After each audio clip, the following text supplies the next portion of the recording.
Hello, everyone. Welcome to Zannen, Canada. I'm your host, Jesse Betteridge.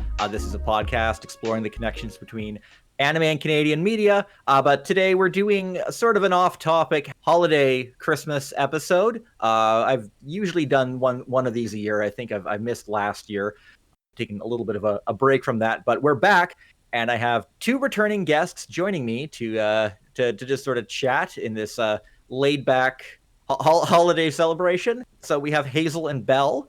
Hazel, can you introduce yourself? Hi, this is Hazel. I'm the artist of Always Raining Here and Electric Bones. And Bell? Hi, I'm Belle. I'm a writer, and a thing that I'm most well known for is Always Raining Here and Electric Bones. Yeah, and those are the two web comics that you two have been working on for, over a decade at this point. We had both of you on a couple years ago, and I'm glad to have you back. It's good to be back. Thank you for having us back again. Yeah, so you two, over the last year or so, you've been a lot of exciting updates on your projects. So Always Raining Here, the web comic you two started collaborating on back with 2010, 2011. I think it was. It was February 2011. Yes. And you have the comic's been done for a while, but you had a big announcement about that this year? Yes, So we were picked up by First Second to publish the entire series of Always Raining Here, and which also includes redraws of the first volume. So that's been what I've been doing for the past year or so, is redrawing old art that I drew over 10 years ago. And it's been a ride, I'll just say that. How extensive are the redraws going to be on that? 80 pages? 80 pages, 80 wow. pages are redrawn completely. Like, the entirety of the first volume. Initially, they didn't actually request that much to be redrawn, but in the end, it just ended up happening. It just looked weird to only redraw, like, the very first part of it, to, like, sync up art styles, so I just thought it would be better if just the whole first volume was redrawn, and then the second volume is still the same. So it's kind of like avoiding a Devilman comic kind of situation where you have like wild contrast between how the first volume or the first few volumes looked and how the later art that was added later goes in. So it's more consistent. I think that's what they're aiming for. I'm not sure if they're going to get that. They're going to get something that's cleaner, and more consistent, like for a new like reader. And how did you find going back to your old art? Like, do you think that was it kind of tough trying to bring it all in line, or I don't know. What are your thoughts on that process? The hardest part was just emotionally revisiting it.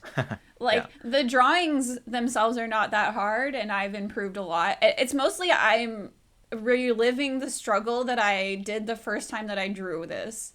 So it was really, really hard for me to draw the first time. It was like the first comic I ever made. And I just, like, I come to a panel, I'm like, oh my God, I had to, like, trace my old art to draw this panel the first time. Like, I couldn't even put the characters' faces together properly. Like, it was hard to draw two people next to each other, like, at the same size originally. And now it just, like, comes naturally. So I feel like that was the hardest part, was just, like, the emotional baggage of the first version. And now when I look at it, I look at the new version and I'm like, oh, that's how it always looked. I your memory. Yeah, because I've been looking at it for a year and I'm like really familiar with the new drawings now and I think they look nice. But I could understand if people are still attached to the old version too. Like, I think both versions have their merits. Like the first version is so earnest. Like, it's so full of like my feelings, whereas this version is like clean. I'm just gonna say that. Okay. I would say it's more than clean, actually. I think that it's the characters are doing more. There's like, they feel more alive in the new version because you're better at communicating expressions and things like character poses, and I feel like there's more creativity coming out too in like little things you're adding to the background and stuff like that. So you've definitely, like, basically that you've learned for over the past 10 years making comics is kind of coming out in your first piece again, and I think that's like, it's really special to look at. Totally. I think both versions are good. I think this one is hopefully better than the first version, but Yeah. Yeah, it's like little scenes where I remember the first time that I was drawing, like, for example, Carter's room. I wanted to put like posters and stuff in there, but I just got too tired like of drawing back then, and I didn't want to put anything in there, so I didn't put any of these like little details to like make the characters more lifelike. But this time around I did. So those are just some things. So actually, let's take a step back here. Always Raining Here. What is it about? How would you describe this comic? So Always Raining Here, it was kind of like, it's supposed to be like a high school slice of life comic. It's about two guys who are gay teenagers in high school, and they end up falling in love together. But it's not really like, I'm describing it like that because it's like, it's a high school slice of life comic. You've read this before, but it's a bit, there's something going on there that's not super typical. It's set in Vancouver. Yes, it's set in Vancouver. All the locations are based off of locations that we've been to or went to or seen. Like their high school and stuff was my old high school. It's actually a mix of my old high school and Hazel's old high school. And a lot of the characters and the character situations and stuff like that are all coming from this time period in my life where I was like a teenager, and there's a lot of inspiration taken from just like being a teenager that's put into this comic. So that was our first project, and as you can understand, being our first project and being about high school, to us it is like this time capsule, in a way. So it's very dear to us, but it's also something that we spent so long in that we kind of were like, we want to look towards doing other projects in the future, and we finally got a chance to do that over the past couple of years. We got a chance to work on a new comic called Electric Bones. So I think I'm going into too much more detail now. Yeah, but that's a nice segue. Wait, I have something to say about the comment about Always Raining Here. Back to the redraws.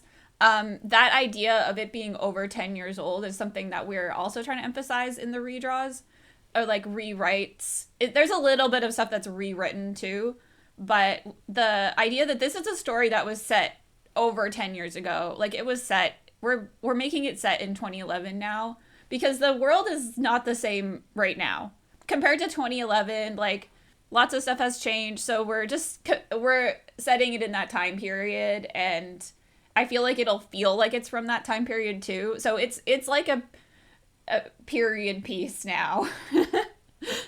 Whereas when it was written, it was more like, oh, this is how it is right now. It sounds like you're almost adapting it now. Yeah. Yeah. It's good to be aware. Become an adaptation. Like, we have to be aware that this is going to be something that was originally written in 2011 that is being released in 2020, after 2024, right? So those are going to be new readers. So they're going to interpret it differently than someone else who read it like 10 years ago. People who read it might not have been born in 2011. So is there, yeah, exactly. And is there like, would you say that this has been enhanced with like a sense of nostalgia that wasn't there before? Well, yeah, it will always be nostalgic for us because the comic itself, it's just like, you look at the pages and you remember where you were when those pages are being made, or you remember what thoughts you had when you wrote these lines. Like, you remember those little things. It's a very emotional thing for us to look at. Mm-hmm. But I don't think the remake is going to be too nostalgic, because it's not too. It'll just feel nostalgic to read. We're not being like overly throwbacky. It's more like we just are explicitly putting the year there, so they know that this is not something that's supposed to be representative teenagers of 2020, because they're completely different. Yeah. Yeah, it's not like this is being adapted into like a movie or animated series that retroactively becomes a period piece. It's still it's still very much contained within the original intent of the work, but maybe being a little more than touched up. Yeah. Yeah. Adding some things from the era in a little bit is kind of what we were doing. Yeah, because you have that hindsight now, and you understand what it was like living in 2011 better than when you actually were living in 2011. Like, what does that mean? It didn't mean anything then. It means a lot now, though. That's exactly what it is. Yeah. It's like this like retrospective, and you can sort of see things really clearly. You can see what was significant, what wasn't significant, and you can see what stood the test of time, what didn't. Yeah, and the comic already has gained a lot of notoriety, even before you got the publication deal. And I think the actual commercial release is coming out in 2025. Was it still a couple years away? We're still aiming for that date. Yeah. Yeah. Yeah. But you've gotten a lot of exposure in, I think, libraries and bookstores locally. And like what has been the response? I know it's been viewed as like a really has a lot of positive queer representation, or a good example of that. And just what have you found the response to be outside of its original context as just a web comic? I think I could not have anticipated the positive impact I had on people when I sat down to write that thing. Like the Back. over the yeah, like over the years we have gotten people who have like this is something that they've said, and I don't necessarily 100% like think that we're responsible for this, but I think they owe themselves more than just us. But people have said that the comic has helped them with their sexuality. It has helped them in their when they have depression or something like that. It's helped them in really dark times because they have this like this work that we made that sort of gave them a feeling of being seen, or gave them like this thing to look forward to. And I think that feels really special because like when you make something, you're just making it in your hovel with your friend, and you're not really thinking about like 5 years from now a teenager is going to read this and feel like life isn't that bad actually. Which is You're telling it. It was a story you were telling for yourself. This is a story you wanted to tell for yourself, and the fact that other people enjoyed it and saw and were able to like, that is really nice to hear. Always nice to hear, like then and now. Like it's humbling. It makes you kind of just like the power that art has on people you underestimate when you make it yourself. Yeah, it's not something.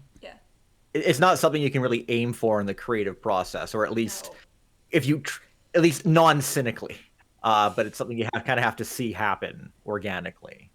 Yeah, and I don't know if I'm gonna see that happen again. Like I think ARH is just like that. But it was made earnestly, and it was made within a certain time frame and stuff. And I think that I don't think that my future works are going to have that kind of connection with people. They might, but I think it was very special. The like down to earth connection, because your other things you want to make are more like lofty than that, I would say. Yeah. Not or like the stories are different. Yeah.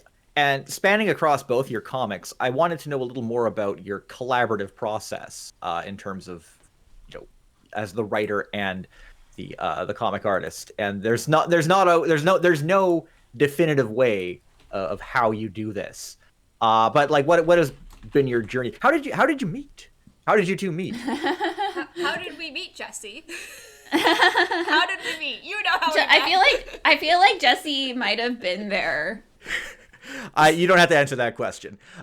Yes, I wasn't. But, no, like going back to like the beginning of the comic. How did you first grapple the idea of collaborating on the comic, and how has that evolved over ARH and then moving into Electric Bones in your second project?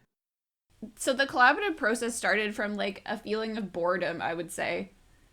Like we were bored. That's what kicked it off.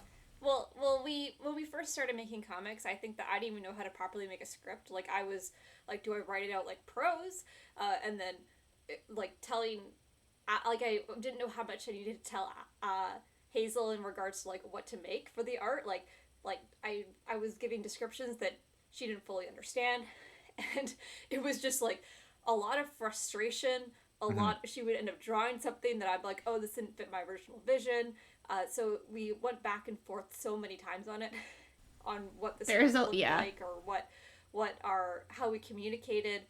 A lot of tense, bad moments, but in the end, I think we got a pretty good way of doing this, where we have this format of the script and the descriptions, so the two things are separate and they're very clear for each panel. We understand how many panels even exist on a page. Like I wasn't even sure, like I was writing like 7 panels per page, 8 panels per page, 9 panels per page for ARH.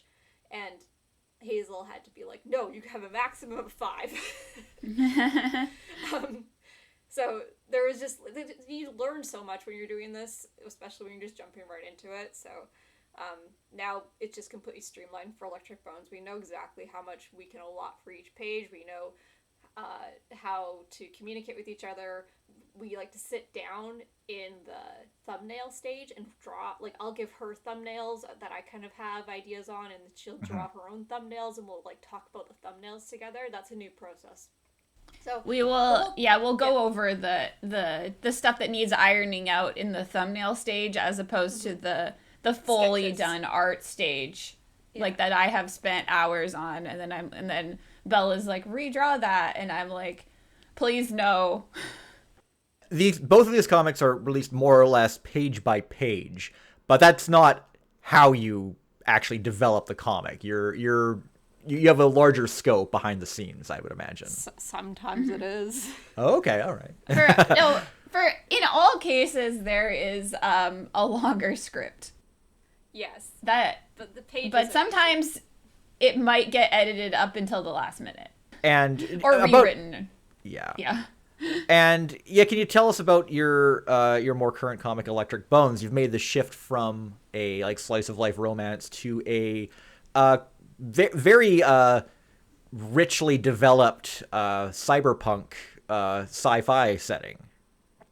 Yeah, so Electric Bones is a story about this guy who he's a rich asshole who gets fired from his job because of a robot on the space station that he works with gets him fired, and he is annoyed and depressed and ends up on this like fancy cruise ship with his friend who's like, it's like a business cruise type thing where they're going to network with people and they're going to find a contract for their a conference.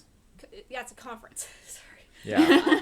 They're going to find a contract for their startup at this conference with this big company, and they have these like ambitions and stuff, and then our sleazy asshole main character runs into a robot who looks exactly like the robot who got him fired from his dream job, and the story is kind of just like this unfolding tension between these two characters as they're trying to figure out like, how did this robot end up at this cruise ship, and the main character kind of trying to figure out like how that involves him in a way.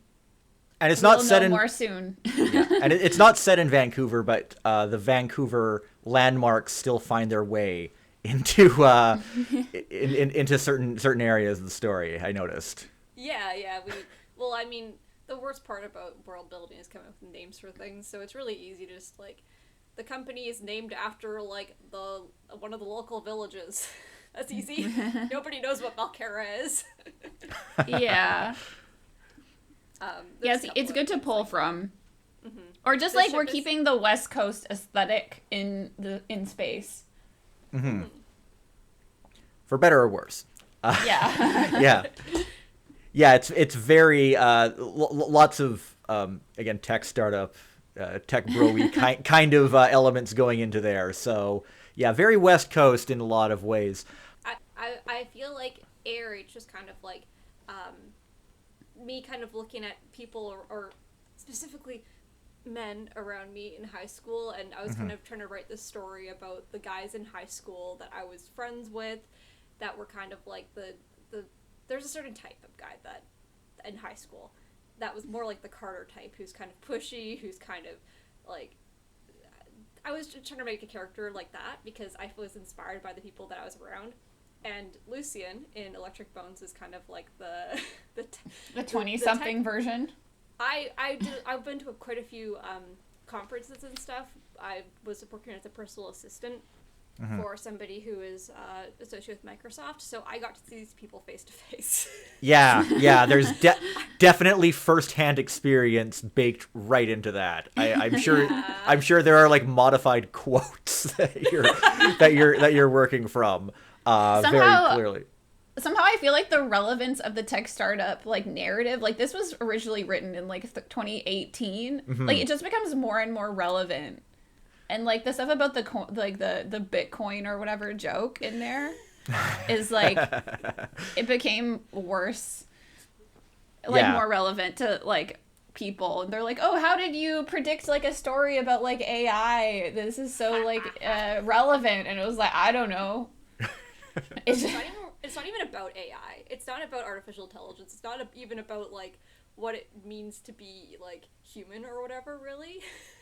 Those are all things people assume that it's what it means, because that's like, those are the cornerstones of cyberpunk, but I did not want to write a story like that. Yeah. Well, the one part I really liked from the first volume was the scene with I know there are many layers to this, but the scene of Lucien removing the bug from Ezra's brain. That is. I was gonna hope you said that, because that was the best scene. Yeah, it's just so visceral and sinewy, and just has this erotic body horror element that we need more of in sci-fi. And I thought that was really impressive. Thank you for appreciating that. We put like a lot of effort into that. Yes. Yeah. I wanted to make I don't know if I can say it here, but I'll just say it anyways, that each volume is going to have one of those moments in it. Oh, that's something to look no, you forward can to. say that. Yeah. You can say that. Like, you want to bring that feature. feeling into the other volumes as well. You don't want to peak in the first volume. No. I think it was just kind of like horrifying and unexpected for people that it was like a fairly mundane, maybe not mundane, nothing about it was really mundane, but you didn't get into the like the goopy brain stuff at all until that part. Like it was that's just my style of writing, where everything is like going at a fairly steady pace, and then all of a sudden like something sudden and shocking happens. Yeah. Thank you, Belle. Yeah, I was gonna ask you about your sci-fi influences you were drawing from, but just looking at AHR and Electric Bones, but both of them, like they're of course web comics, but like what did you draw from in figuring out how to format that? Were you looking mainly at other web comics or manga or other types of comics? What did you find that you drew from the most, or what informed your approach to them, you'd say? ARH was definitely Japanese BL manga. Mm-hmm. So you did ask how we met, which we glossed over really quickly because Jesse was our anime club president, and I joined the anime club immediately upon joining university, and Hazel joined the next year because she's younger than me. And I was at the anime club table because Jesse said, you should go sit at the anime club table during clubs day and get more girls in the club because we have a gender divide. Yes. And this is a thing. I was there to recruit girls to the anime club, and Hazel comes up to the club table, and I say, you should join the anime club. She says, cool, whatever. I don't even know what you said, but I think you were already planning on joining the anime club. And then she comes to like the first meeting or the second meeting, and we were kind of the first meeting. Yeah, the first meeting. We were just chatting, and it was just like being polite and friendly and stuff. And then she posts, we had a forum back then. The anime club had a whole website and forum. She posts her favorite manga on the forum, and it's all this like super obscure but actually really high quality BL manga. But I had posted it before the meeting. So Did like you? at the meeting, you said that someone had made this post. Yeah. So you continue. No, you should. You have better memory than I do. Yeah, so she brings up like, oh yeah, someone posted like all their favorite like BL manga like it was good on the anime club forum, and I was like, oh, that was me. And then I feel like immediately we had like a connection because you were complimenting my taste, and I was also crazy enough to post that in the first place. I don't remember what possessed me, but I guess it was a good decision. And then we were friends after that. Yeah, and then I think about 2 years after that was when we started like Always Raining Here. Yeah, and all of that was the foundation of of your whole approach to that from the ground up. And there were some comics going on at that time where we were inspired by them, like Starfighter. Was like and so we were like, oh, we can also make a comic. Yeah, there was a whole genre of BL comics back then. Like people putting web comics up, and they would use Smack Jeeves and their own websites and stuff. Like there was probably over 20 of them that we would like read or knew about or kept up with, and most of them have been completely forgotten about now. But they all. So we were like, we can do this too. So then we just did it. We just started posting on the internet. And yeah, here we are.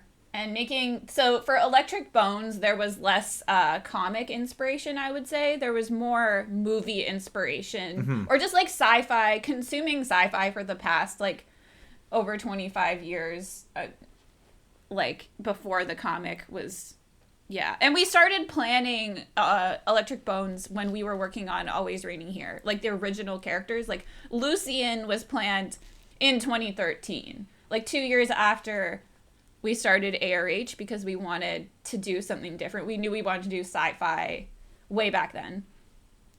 It just took a while to come around.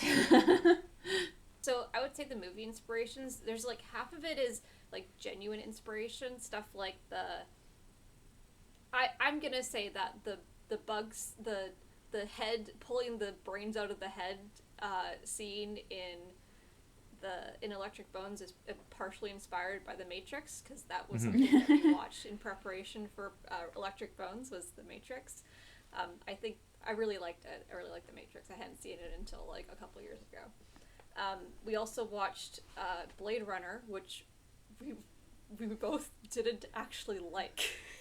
And that also influenced us, because it was like we wanted to make, like, there's so many beautiful things about Blade Runner, but there's also like the story itself, it just didn't sit with us. We just didn't.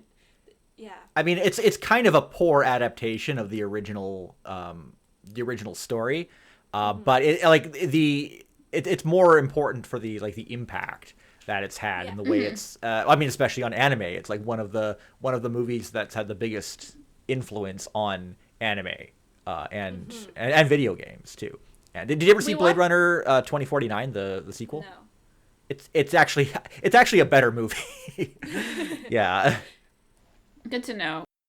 There was a lot of stuff about, we would watch these science fiction movies, and then there's kind of, I think I've talked about this before, I'm not sure if I talked about it with you, Jesse, where a lot of the way that the future is communicated is through sexualizing women's bodies, and our response to that is, why not make the sexy robot a man?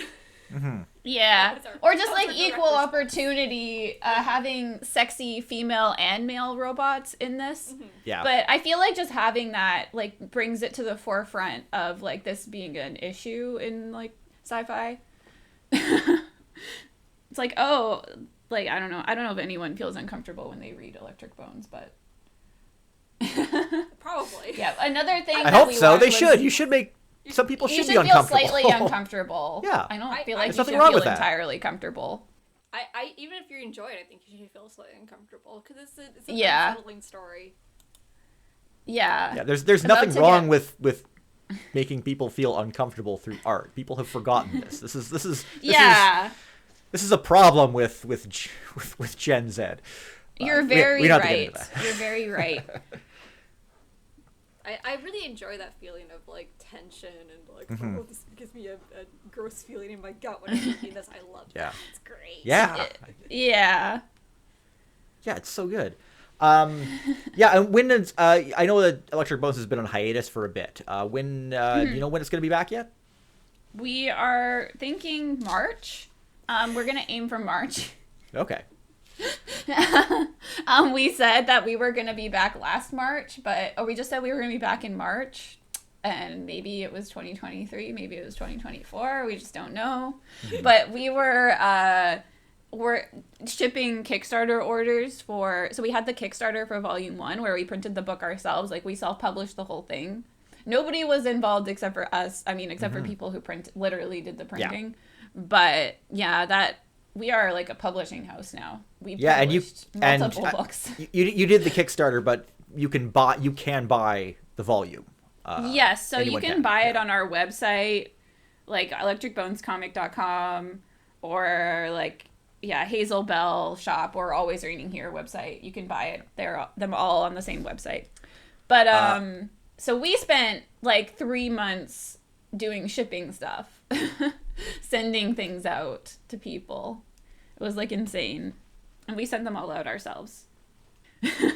That is a Herculean task, and I'm impressed that you were able to work through all that yourselves. There was 800 of them. Yeah. And this was like, I had 2 surgeries at this time too. Yeah. So yeah, we were going back and forth between health issues and then like trying to get the Kickstarter done. And then somehow the whole year went away. And then, yeah, the ARH redraws. That was our year. So we've been kind of behind the scenes this whole year. But we're aiming to come back in March. Yeah, that's the goal. With Electric Bones Act 2. And are there going to be any Christmas chapters of Electric Bones? Just for you, Jesse. Just for you. Oh, okay. Thank you. Christmas fan art, maybe? Or not fan art. I know you enjoy a Christmas special. I always enjoy a good Christmas special. I'm envisioning some, like, Santa outfit. I'm writing down Electric Bones. Maybe not this year. Maybe next year. Christmas will come again, I hope. Hopefully, yeah. Yeah. So, Belle, in addition to the comics, you also recently released your own visual novel. I did. Yeah, it's called Replay Boys.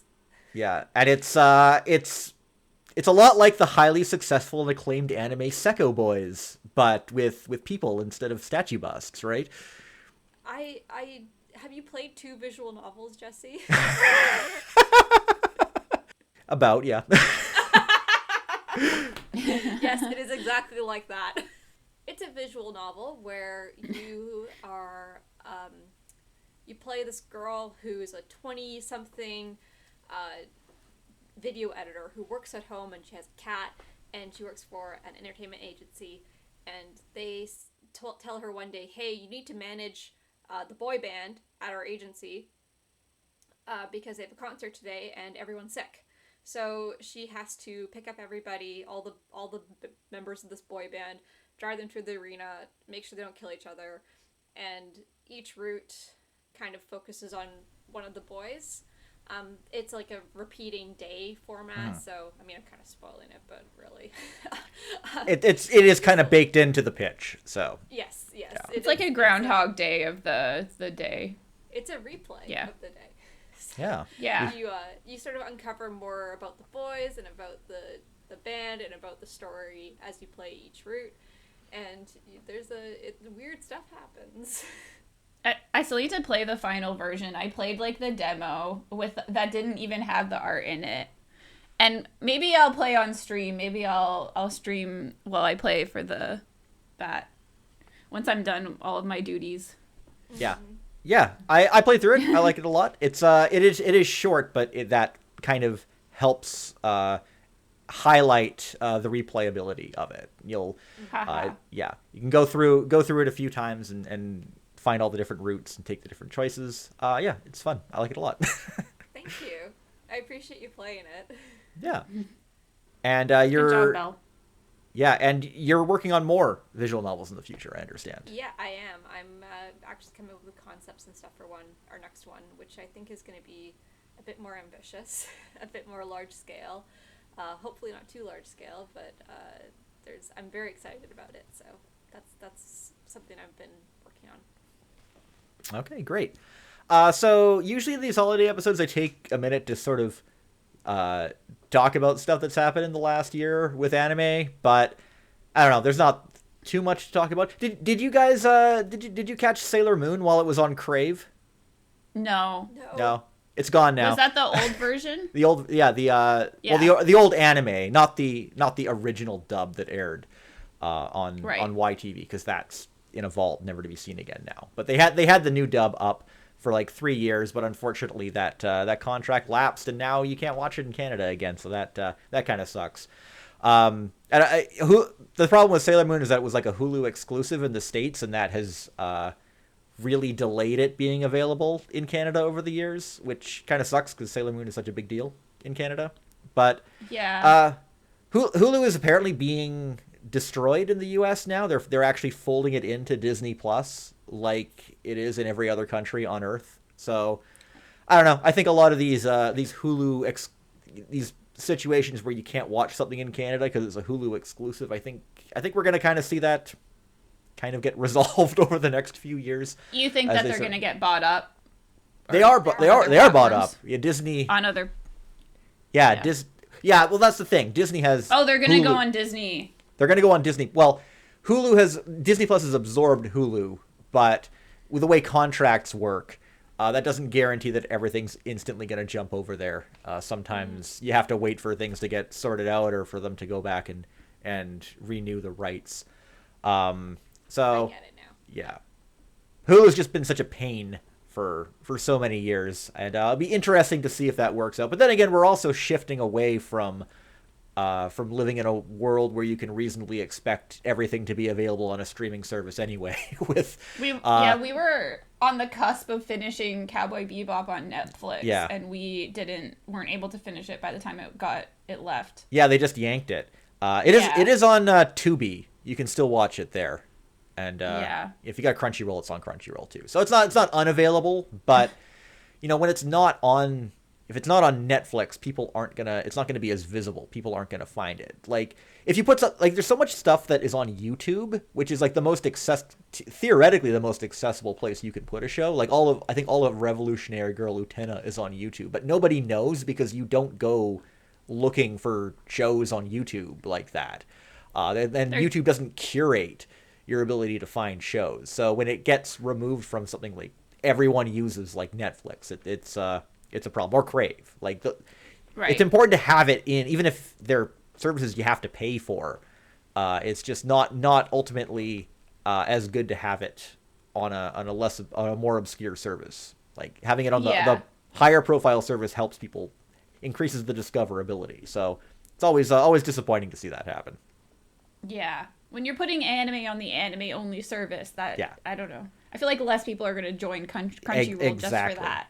That's a big problem, and that's the thing. Now that Crunchyroll has become the monopoly service, there's like a couple small alternatives, but having a couple small alternatives doesn't make it any less of a monopoly. It just has other people who are just kind of covering the few things that Crunchyroll misses because no one company can get everything. But in the States, they're doing all sorts of things to try and expose titles to people who are more casual viewers or people who are potential anime fans, and they're just not doing any of that in Canada, and it's kind of frustrating because they're limiting the market so much, and when you limit the market, there's less options for people who are fans too. So, right. It just shows that streaming's a giant scam. They've just turned streaming into TV channels that you have to pay for. Exactly. I mean, at this point, I'm wishing that TV kind of comes back. I think that would be better at this point. Just on-demand streaming, making on-demand streaming the main way we watch things is just, it was a mistake. We shouldn't have done that. The more variety, the better for media. Yeah, exactly. And people have weird ideas of how competition should work. It's just like, if we have more streaming services that are all competing with each other, that means more choice and more competition. It's like, I don't know if this interpretation of competition really should apply to streaming services this way. I think we have to find a different way of doing this. It's all a big mess. Now I'm just thinking about the thing, when you watch streaming, you're only getting fed stuff that you like or that you already like. It's like, oh, you like this, so you like that. But if it's on TV, it might be like, oh, I'm not necessarily into this genre, but it's on the TV, so I'll put it on. So people might get more exposure that way. Yeah, and on this show, we talk a lot about how services like Pluto TV are trying to reinvent linear television broadcasts. It's just like, why did you get rid of it to begin with if you're just going to try to reinvent it on the internet? It seems kind of dumb. There is a Sailor Moon channel that's going to be coming to Pluto TV. It's subtitled only, but there'll be a Sailor Moon option yet. But still kind of sucks that we lose that dubbed version on Crave. Yeah. So that's There's probably the more I state could talk of things about right now. That's the state of things. I don't have much else to say. You still can't buy discotheque stuff in Canada. That's frustrating, but yeah. No, we have to get into that. Let's talk about the thing that we usually do on these holiday episodes, which is just sort of looking back on the year and, just picking some of our favorite movies or TV shows or music or comics or anything like that, just to highlight. Not necessarily what you think is the best, but maybe something that really stood out to you, something you think deserves a little more attention, something you really liked. So I did ask you two to sort of think of 3 things that you wanted to share. Yeah. Hazel, would you like to go Wait, first? I have to go first. Make Belle go first. Belle can go first. Belle, I'll go first. why don't you go? Yeah. Yeah. So I think the first thing that I wanted to talk about this year, which I think many people will probably put on their top 3 media experiences for the year, is the Barbie movie. Because we all saw it. It was the cultural phenomenon of the summer. It was kind of like, let's make feminism pop culture again kind of thing. But for me, I really liked it for a couple of reasons. I liked it because I got to see it with my mom. She usually doesn't go to movies, but the first time I saw it, I felt like the core message that I was taking away from it was like at the end of the movie with Barbie's creator, and Barbie had this conversation about like, I guess mothers stand still and so daughters can turn around and see how far they've come, and I was like crying in the theater. I need to bring my mom to see this movie. I really love my mom, and I feel like I could not have had the opportunities that I've had in my life without her. Of course, she's my mom and she gave birth to me, but other things too. Like, I feel very fortunate to have her as my mom. So I brought her to the movie, and I wanted to tell her that. Because through the movie, I'm like, oh, this message in the movie, I felt like really resonated with me, and she thought that I was. That's so sweet. Yeah. Yeah. So that was I had problems with the Barbie movie in a lot of ways too, because I felt like some of the writing had been dropped in some places. I think I talked to you about this, Jesse, in the car, how I felt like the crux of the movie that happens is because Barbie has a sense of like she has a sense of like self-realization. She's like, oh, I have cellulite, I have depression, because she's being illustrated or controlled or played with by the millennial mother. But I felt those emotions that she was experiencing were much more like a 13-year-old kind of like, or 12-year-old like opening their eyes and sort of developing a sense of shame and a sense of self-consciousness because they're no longer a child and they're growing up. And I feel like that might have been in the original draft somewhere, because the tween character is like, she's more central to the story, like in terms of where she was put in the story than how she actually ends up playing into the story, because she's kind of just like a side character almost in the end. And I think that they could have done more with that, but yeah, I mean, it was a little bit of a detail. I mean, it was a misdirect, but it does kind of feel like there was like a kind of a shift in focus that maybe there was something else to explore. I've talked to like a bunch of people, and most people agree that it seems like stuff was rewritten in the movie. Like stuff was left over from the original version and still kept in the movie, but I mean, yeah. All movies are like that, really. Like, yeah. All the time. It's like the problems that we had with the story were probably because they were from an old version or rewrites to make it more palatable or whatever. Yeah. Well, I mean, it was Ken's journey is what stood out to me the most in the film. Of course, it was the most fun part. Yeah. Yeah. Okay. And he gets all the best songs. He does. Oh yeah, yeah. The Sam Smith song was like my favorite song of the summer. It was so good. The Barbie movie CD. That was the Barbie movie. Oh yeah, the Barbie movie CD. Perfect. Absolutely. So that was one. 2 is technically it's a YouTube video that came out in actually last year, but I'm including it for this because it came out near the end of last year, and I really, really like this video. It is Defunct Lands, the history of, or the who made the Disney Channel theme by Defunct Land. It's this documentary basically about this guy who is trying to figure out the four-note mnemonic in the Disney Channel theme. You know, in those title bumpers that happen between television shows? Yeah. They'll pop up with the channel, have the channel title, and then they'll have like a little sound to indicate like this is the channel you're watching. It's just part of the branding. And the Disney Channel had this heyday in the 2000s where it was one of the most popular channels on TV, basically, and millions of children in the United States, because we didn't get this channel in Canada, millions of children in the United States watched this channel, and they heard this four-note mnemonic that was indicating the Disney Channel, but nobody knows who wrote it. And they know who wrote the other mnemonics for the other channels, but for some reason this one was kind of like a mystery, and it's because it's associated with Disney, right? Like, you don't really know who writes for Disney, because a lot of the creative process is kind of shrouded.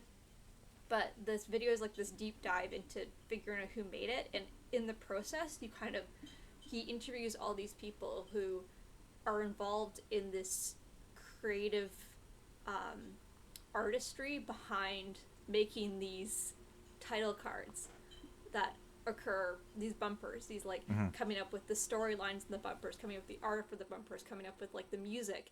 And it's just this beautiful journey, very, very intense deep dive into like a very specific niche thing. But it was like, as a creator, it kind of gives this identity to something. Yeah. That you wouldn't otherwise appreciate. And maybe I'll spoil it for you, but it ends up being an obituary to the person who originally made this sound. And it makes me cry every time. It's like the four notes in this mnemonic are what this person is best known for, but they were a classically trained musician who all their colleagues were in awe of, and you get to hear this person's story. It's beautiful. Yeah. Yeah. I haven't watched that one yet. I know Defunctland, usually their videos are usually like 30 to 40 minutes. But this was like, this looks like they went incredibly in depth into something that would normally just seem trivial, or people might not think about, or something that, you know, from in Canada we wouldn't have even heard most of the time, because I don't think they used that jingle on like Family Channel at the time, or in the or when the yeah. None of us are emotionally invested in this before the topic. Yeah, exactly. But then the way that it's told, you do get into it. And it's definitely something to say about like just creativity being like integrated into like capitalism, and just put like no identity on that. And there's just so much stuff that we like encounter like on a daily basis. Like, you don't know who made most of that stuff. So it's interesting to like go into like just a small thing and give it some history. Have you ever watched any of the Knickknacks videos on YouTube, which kind of go through the history of Nickelodeon? It's fascinating because it goes through it's the history of Nickelodeon, but it's using that more as a like a backbone or a pretense for going incredibly into depth into all these things that intersected with Nickelodeon over the years. Like, it actually talks about the history of how cable television started and how they were testing it in Columbus, Ohio, and how the original idea of it was like so radically different from what it wound up being. And then it goes into like public television in Canada because you can't do that on television was so important on it. So just the way it weaves and intersects through all these different things, and you can just get so many deep dives going through this one premise. It's they do some great videos on that series. I recommend it. I enjoy watching deep dives while I'm working, because then I can just listen to it, and you can kind of glance over at it while you're because I have like two screens, so yeah. It's not something you want to give your full attention necessarily. Yeah, exactly. Yeah. So I might. Yeah. for the Defunctland video, it's more like a documentary, so it might need your full attention. Mm-hmm. And so that was my second one, the Defunctland history. And the third one is the TikTok genre of medical foster kittens.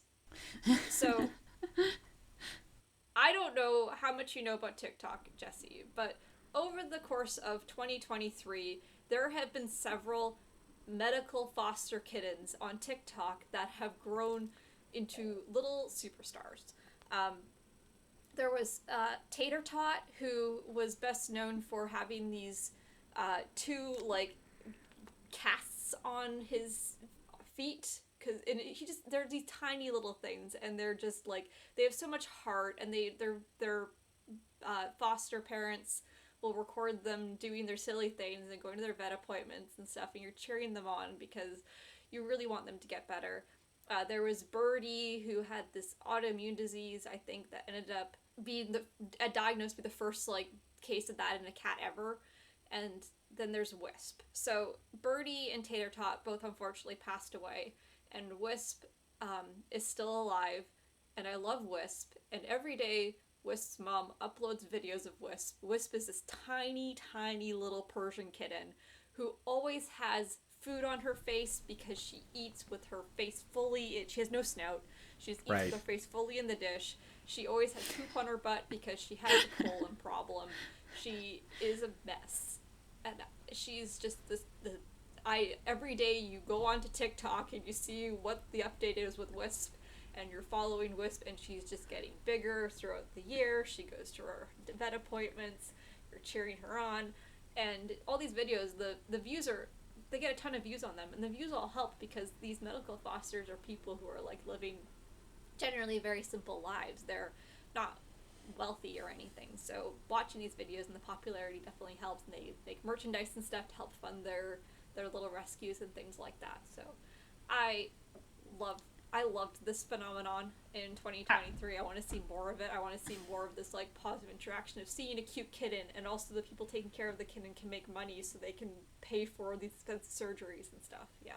I will just be sitting innocently on the couch, and Belle she will just show me videos of these sad, extremely sad kittens, and I'm like, no, please don't show me. It makes me sad. Like, they're not that sad. But I think I find it more sad than you find it sad.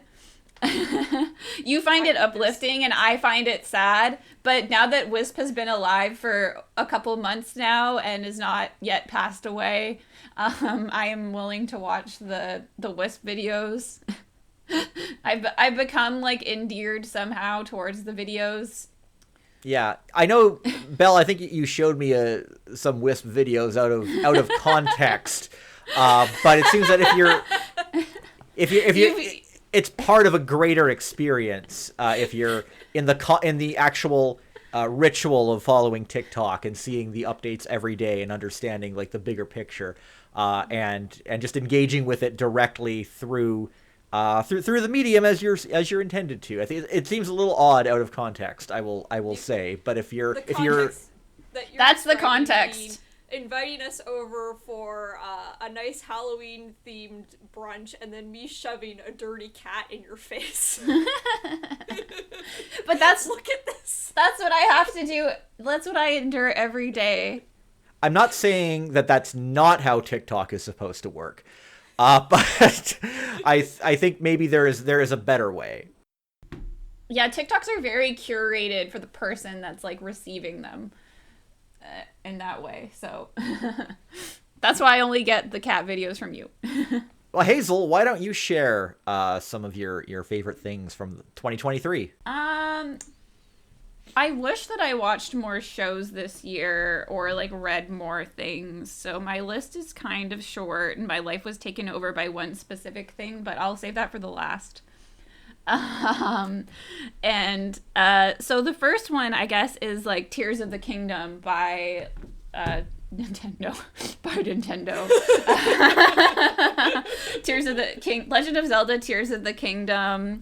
I am a big Zelda fan, so of course I was gonna be there like on release day playing Tears of the Kingdom, but I was unfortunately very busy and couldn't. I forgot what I was doing, but I couldn't play it until like a month after like all the hype. So I kind of like ignored all the hype, and it was fun, but it was sort of like, I mean, it's still in my top 3.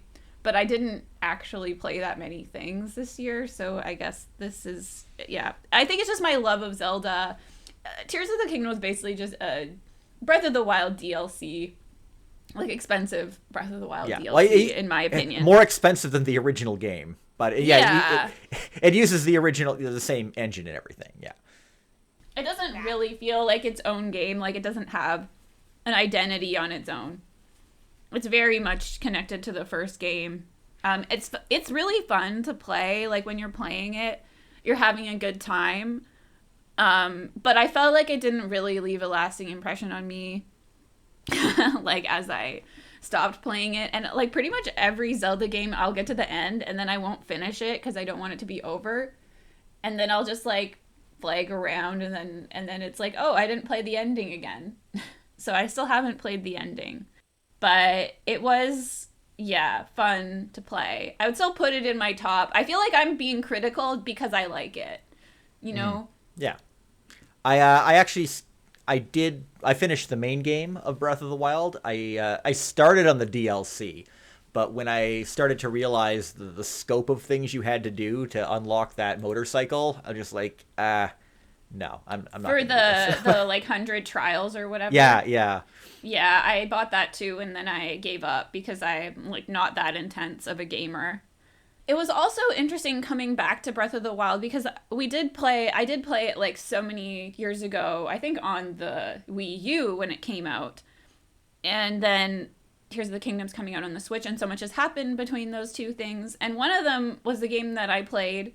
Many know, Genshin Impact came out during that time. Right. And Genshin is kind of a shameless ripoff of Breath of the Wild. Especially, like, I feel like from the base of the game, I think that it's grown into, like, a lot, like, its own game. But the base of Genshin Impact is very, like, it's very based in Breath of the Wild, like, the treasure boxes. But you can feel, I played Genshin for about a year or two, but the feeling of the game is completely different between Genshin and Breath of the Wild, or, like, Tears of the Kingdom. Like, the relaxation that you get from a Zelda game, or from Breath of the Wild, Tears of the Kingdom versus Genshin, even though they're kind of similar, is like Genshin's constantly giving you like the dopamine hit of like opening of exploration and like opening the treasure boxes that they stole from Breath of the Wild, versus like Breath of the Wild is more about like exploration and just like discovering things. You're happy just to get like a Korok seed, that sort of thing. So I did appreciate that, coming back to that and just like experiencing that world again. I'm looking forward to whatever they come up with next. So I guess kind of in a similar vein to like Tears of the Kingdom, I played this year's Mario Kart DLC. So yeah. Oh yes, Mario the Kart, Vancouver course. with the Vancouver map. Like, Yeah. I'm here to bring up Vancouver things. So yeah, I just like looked back and I was like, okay, this version of Mario Kart 8 first came out in 2014 on the Wii U, and I bought it on the Wii U. And I remember all of us playing, like all of our friends were playing and doing the online and doing like, I'm using tilt controls and stuff like that. And that was a good time. So our house loves Mario Kart. So of course we had to buy the new Mario Kart DLC maps that came out this year. Were released in like, was it 4 waves? I find it amazing how Mario Kart 8 was so perfect that they've been able to just essentially just roll with it for a decade now. It really is the most perfect Mario Kart game. This is the end of it. And I did. It's the end of like the end of seeing the end of history. The end of history is Mario Kart 8. Everything else is just a mirage after that. I feel like our city has been elevated now that it's in Mario Kart, that you can drive around. Like, you can drive next to that Olympic torch. The Olympics, man, they made an impression. Yeah. But yeah, I enjoyed the new maps that they added. I don't really like the tour maps. I know Vancouver is one of those tour maps, but we'll allow it. But yeah, Mario Kart 8 expansion packs have been accompanying us throughout the year, so that was fun. I will say the LA map is nothing like LA. Nothing does not capture the experience of being stuck in a traffic jam, going between one of multiple cities and avoiding downtown area. It should be one of those highway maps. Yeah. One of the ones where you're dodging cars everywhere. But except of like having huge gaps between the cars, there's just no gaps between the cars. Every time I go to LA, I feel like my life is being threatened of my own accord. Okay, so I'll go to my last one. So in February this year, we were bored, Belle and I, and we were like, hey, let's watch this idol produce show called Boys Planet. We were bored, and we had seen clips on like TikTok, and it looked fun. So we're like, okay, let's start this show. And the episodes are like 3 hours each, so it's pretty long to get into. You should explain what it's a reality. What is a produce show? Okay, Jesse, do you know anything about produce? Do you know anything? Do you know what produce is? Okay, so my assumption so far is that you're talking about fruits and vegetables. That's what I think you're talking about right now. No. Do you want me to give a rundown? Yeah. I've just been speaking for the last like 10 minutes, and my voice is kind of... Yes, you give a summary of what it is. Okay, so it's a reality television show based in Korea around K-pop, where they get 100 contestants onto the show, and you get to vote for what contestant that you like. You get to see the television show, see them act, sing, dance, whatever, and then at the end of the show, they take the top contestants and they make them into a group. And they become. So you're voting the entire time. So you as a viewer are like heavily involved. So you essentially feel like you picked the people who joined this group. Okay. So it's like a back and forth between the audience and like the creators of the show. So they take the amount of contestants they have. They started this. I didn't actually. It's been a while. It's been like 10 years. Maybe not full 10 years, but they've run a bunch of them. They ran the first couple series. They were called Produce 101, and then they got in trouble with rigging. So a lot of instead of being properly voted in, some of the people were rigged in, like by the producers. So the producers of this show went to jail because of this and had to pay a bunch of money because they rigged the idol groups. So then they're like, a couple years ago, they're like, we've come clean. We're making a new series. It's called like the Planet series. And so they came out with Girls Planet, which I didn't watch, but it wasn't very popular because most people were like tired. They were like, oh, you screwed us over before. We're not going to watch your new show. But this year, they came out with Boys Planet. And so they have 99 boys compete for 9-member group, and we were voting for it. It's kind of like you're voting every week, and it's kind of like you versus the producer. So the producer will give you a lot of like clips of people that they want to be in the group, or they'll give you bad clips of people they don't want to be in the group. So you're kind of like making this decision, like, are they showing me something that's honest or not? But in the end, you do get like endeared towards certain people that are like on the show, and you want them to succeed and vote for them. So, wait, Belle, can you add to this? So basically, I'm understanding here now. So the reason why we started watching this show was because there was a BL actor who was in it. Yes, this is the reason. Okay. And yes, it was actually showcased. A Korean BL drama. A Korean BL drama. Right. Yeah. Okay. And so he was in the show, but the show actually kind of like put a focus on it. They're like, this is a BL actor, everybody. Like, they weren't shying away from it at all. He's done this stuff too, but they specifically were trying to target like that image for him. Fujoshi audience. Or something. And the contestants were also like, you watch the show and you kind of realize the show was really queer because the contestants that they were trying to promote the most, the contestant that was the center of the show, who was like the top contestant, specialized in whacking, which is a form, it's like a type of ballroom dance. Like, that was his number one specialty that he showed off. There was a judge who specialized in whacking as well, like. And the amount of times on the show where you kind of just got this idea of like that there was a bunch of queer kids just having a really good time and supporting each other, and you felt like you were like having fun with them. The show wasn't trying to make it look like, oh, look at these like weird gay kids. They're like, you were like part of their pack. You were running around with them. You were having fun. Like it was a really charming experience that I didn't expect at all when we started watching it. Well, we had an idea about the BL actor because we saw him in there, but like beyond that, the show was like, whoa, this is really sweet. It's also suffering too. There's a lot of suffering going on. You have these kids that you end up getting really attached to who end up like not succeeding, who have to drop out, and you're like, oh no. There's nothing for them anymore. Like you feel really bad for them even though you know they're so talented. Yeah, and also, like, one of the guys that it's trying to, like, lead you through the show with in the first episode is from Vancouver, so he's, like, you, like, immediately have that, like, hometown, like, guy that's in there.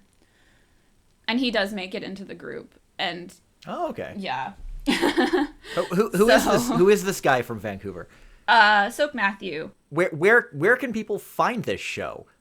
I think it's on Viki. Viki, all right, yeah. They have a lot of Korean TV. Yeah, that's the number one destination for Asian dramas and reality shows and stuff now, yeah. So after watching Boys Planet, they came out with a group that's called Zero Base One, and a bunch of other groups have kind of like grown off of this too. So if you weren't happy with like what happened in the show, you can follow the groups with the other contestants that didn't make it, because they're like making music now too. So it's sort of like this thing that just sprung off in like so many different directions that you can just follow as like this extended universe of like K-pop. Anyway, right. that kind of like took over a lot of our like spring and stuff like that, watching that show and voting. I could see something of that magnitude taking over your life for a little while. Yeah, makes sense. Yeah, definitely. It did. We're going a little long, so I have a few items I wanted to share. So I'm going to go through them quickly. First off is actually just an honorable mention. I didn't do one of these episodes last year. I just still wanted to highlight something from 2022. So it's a Canadian film called I Like Movies. It's directed by Chandler Levac, and it's set in the early 2000s, and it captures the early 2000s in Burlington, Ontario, or in Canada in general, quite well, because like any movie set in the early 2000s, it really highlights how much that time period sucks. And it captures that well. It's the story of a 17-year-old cinephile. He's played by a guy named Isaiah Lettinen. And he lives in Burlington, Ontario, and he has aspirations of attending film school at NYU. And he believes that he can earn the money he needs to do this by working part-time at a video store while attending high school. But this guy has no talent or skills whatsoever. He's a complete dreamer. He thinks that being a person who loves cinema and loves watching Goodfellas over and over again qualifies him to become a great filmmaker and just sort of embrace this dream. But the film kind of follows him as he slowly realizes that he is actually not capable of doing these things. He is actually not a talented or skilled person, a person who is capable of achieving a lofty goal like that. And at the same time, he's watching his friends who are actually achieving greater success by working hard and working towards less ambitious goals. And as a result of that, moving up and moving on to greater things and discovering where they can go in life and what they can really accomplish. So, of course, when he realizes that this is happening with his friends, he tries to sabotage them and bring them down to his level, as you do when you're this type of person. The movie, I think, really captures a certain kind of mentality or a certain kind of, even if you're not, you know, this type of malicious person or a person who is capable of doing these kind of malicious things. I think it really captures just a realization that a person might have in their life that they're not necessarily capable of doing the things they dream of, and that their dreams are actually out of their reach. They let that sort of obscure things they could do in life, or smaller things they could do to grow as a person. I actually saw this at VIFF in 2022, and the director and the star were there, and it was interesting. Isaiah Lettinen was wearing a Serial Experiments Lane t-shirt. He's apparently a big anime fan. And he described the movie perfectly. He said that it is basically Lady Bird for incels. And I think that's the perfect way of describing this movie. If you've seen Lady Bird, I have not. Yeah, Lady Bird is an excellent movie, and I highly recommend it. It also captures how much the early 2000s sucks, really, really well. I recommend both of those movies. I like movies. It is on Netflix in Canada, so it's very accessible. Highly recommend it. I really hope they put a Blu-ray out for it so I can own a physical copy of it. They have not done that because we are living in a terrifying era where some movies actually don't get released on home video anymore. But it is on Netflix, so if you have Netflix, you can see it there. I recommend it a lot.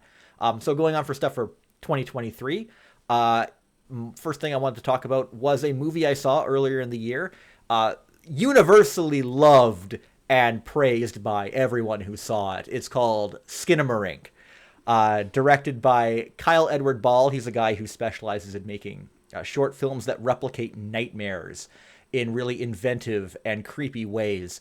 And he had done a few shorter YouTube videos that take a very kind of analog approach to replicating the feeling of being in a nightmare. And he made a slightly longer sort of proof of concept film a while ago. And I think that this movie was crowdfunded, if I remember correctly.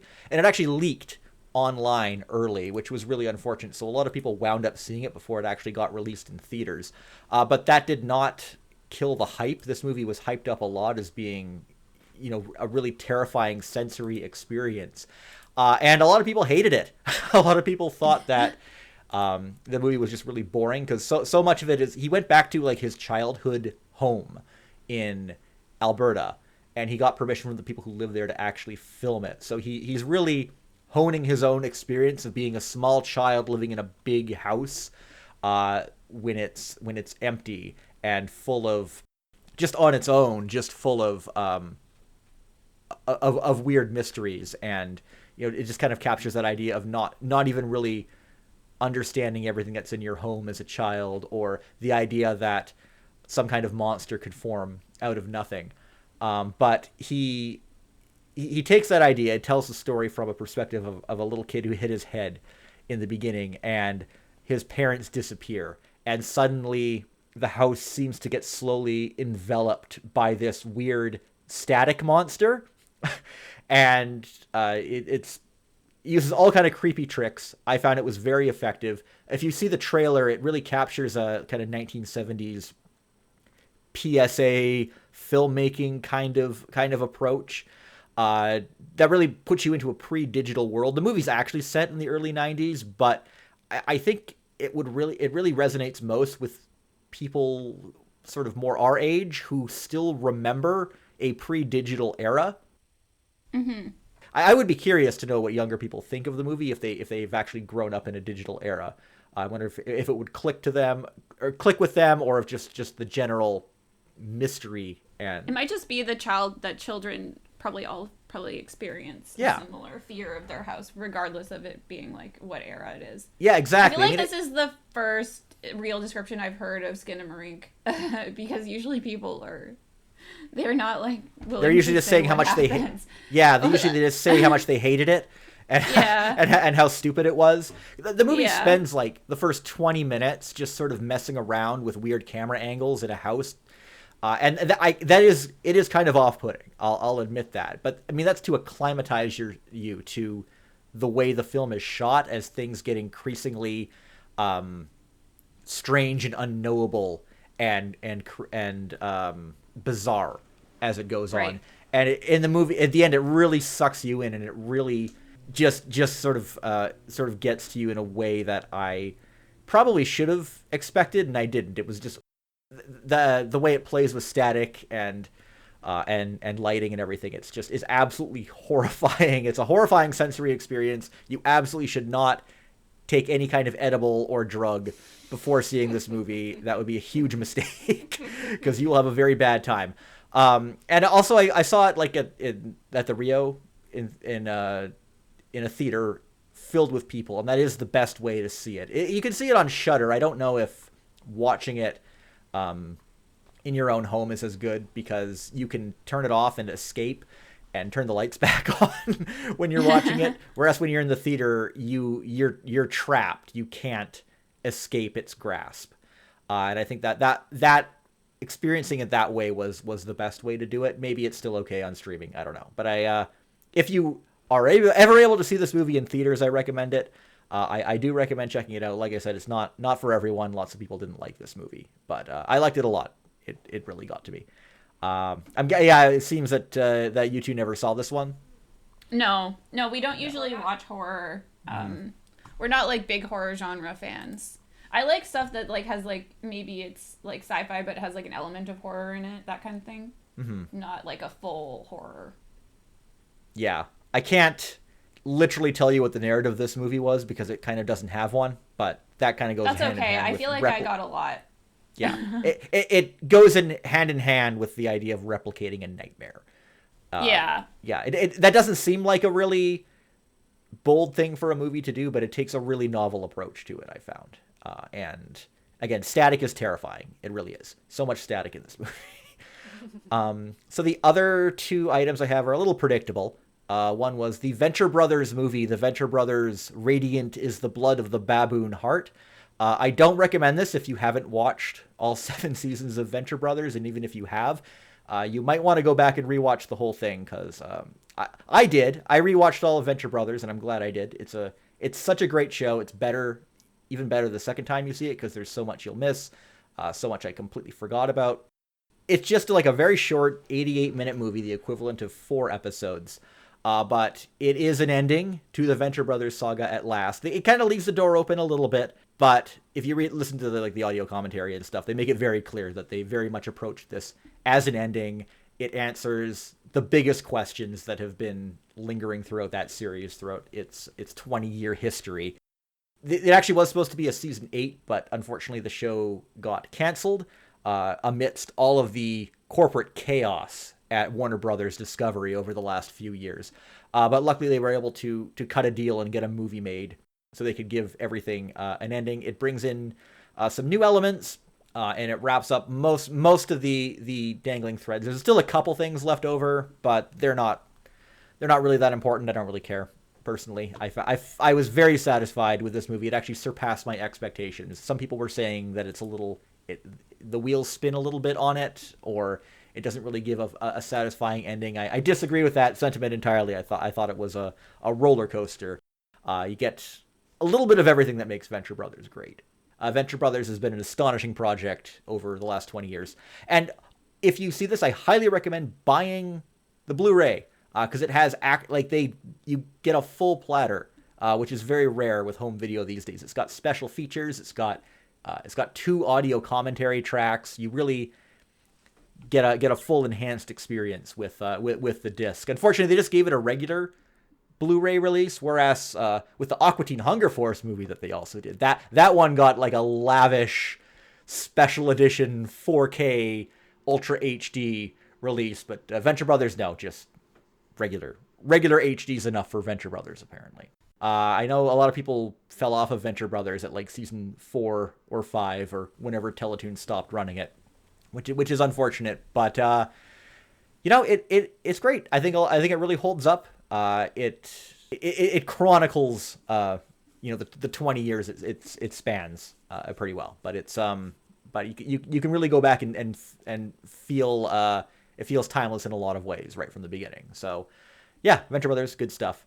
And the last one I wanted to highlight is the other visual novel I played this year, which is The Murder of Sonic the Hedgehog. It's a really fun, free visual novel. Apparently it was basically just kind of thrown together by the Sonic marketing team as an April Fool's joke. And it's only like a little over an hour long. But it's a lot of fun, as everything that's put together by Sonic fans. All the characters are very in character. They're most fun. It's just engaging little mystery with a pretty satisfying ending. Art's really good.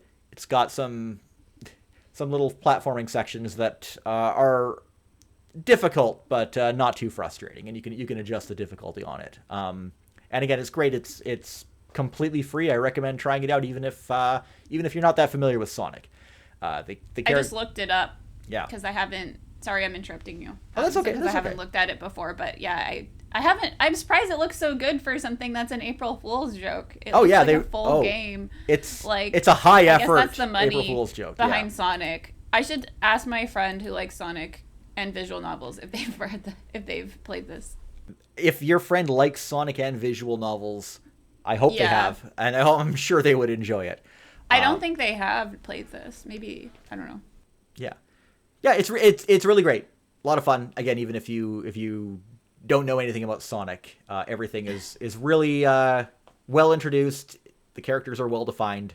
You know who everyone is, what their deal is, how they'd interact and fit into this story. So, and also I'll honorable mention the new Sonic game, Sonic Superstars. I know it's got a little bit of a mixed reaction, but I really greatly enjoy it. It's a new 2D game that they put out.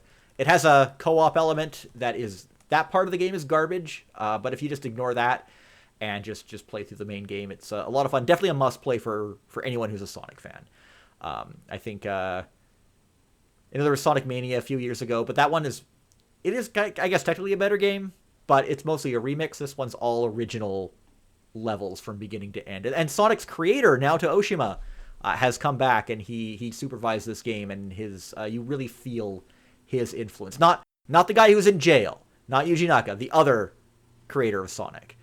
He came back for this, and yeah, it's really good, especially if you like Sonic CD. I think it builds a lot on that one. And yeah, that's all I've got. The Venture Brothers movie. It's nice hearing about like a cartoon getting a proper ending like that, where they wrap everything up, because that doesn't always happen. I mean, I don't think they really wanted to end Venture Brothers.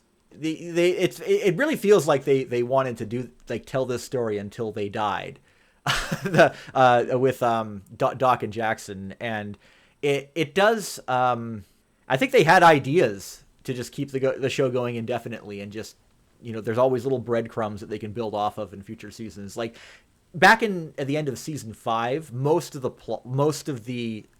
story elements were wrapped up there, but they still continued the story, and arguably, like in season 6 and 7, I think that was the strongest the show had ever been. It was only getting better, and it's disappointing that it's going to end. But I think getting a like very solid, strong, satisfying ending is worth it overall, worth that compromise. So, yeah, Venture Brothers is great, always has been.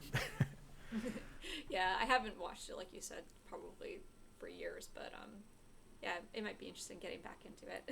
Yeah, it's not easily streaming anywhere, unfortunately, in Canada, but they put a DVD set out of like all 7 seasons, but most of the seasons were done in HD, and they're not putting another Blu-ray out. Like the only way you can watch them like uncensored and in the highest quality is if you bought those releases as they came out, which is frustrating. But at least I have those sets, so I'm good. All right, well, I think that wraps us up for this special holiday episode. So where can people find you online if they want to follow you on social media or keep up to date with your projects? So we're on Twitter or X, and we are also on Webtoon, Tapass, electricbonescomic.com, alwaysraininghere.com. We're on Patreon. You can read all of our comics for free, but then if you like what you read or you want to support us, yeah, we have the Patreon. And there's other stuff on the Patreon, like extra stories, extra comics, and like a Discord that we talk to people. And then, yeah. Belle, do you have something? I think that's it. Thank you so much for having us, Jesse, no problem. For this holiday special and letting us share all of our stuff about our projects. What were your Twitter handles? I'm a Raspberry Hazel, and she's Belle Has a Bat. Okay. And yeah, thanks for tuning into Zannen Canada. You can reach me on Blue Sky.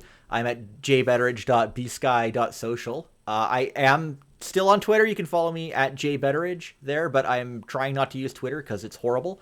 So if you can follow me. We're also on Blue Sky, I think, with the same names. Okay, yeah. Well, you can find you two there. So yeah, follow me there if you can. You can also email me, zonnencanada@gmail.com. Our theme song is by Ultraclystron and can be found on his album Packet Flood, and you can find that at ultraclystron.com. Please subscribe to the show on Apple Podcasts, Google Podcasts, Spotify, or your podcast app of choice. Happy holidays, Merry Christmas, Happy New Year, and I'll see you again.